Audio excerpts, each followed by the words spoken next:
Ang mabuting balita ng Panginoon ayon kay San Mateo.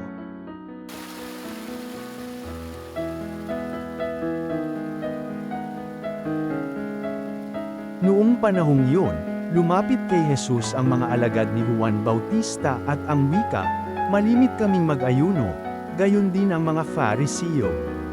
"Bakit po hindi nag-aayuno ang inyong mga alagad?"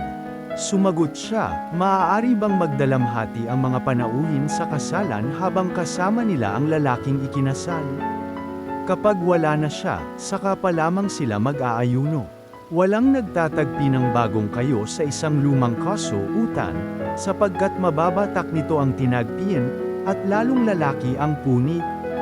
Wala ring nagsisilid ng bagong alak sa lumang sisidlang balat.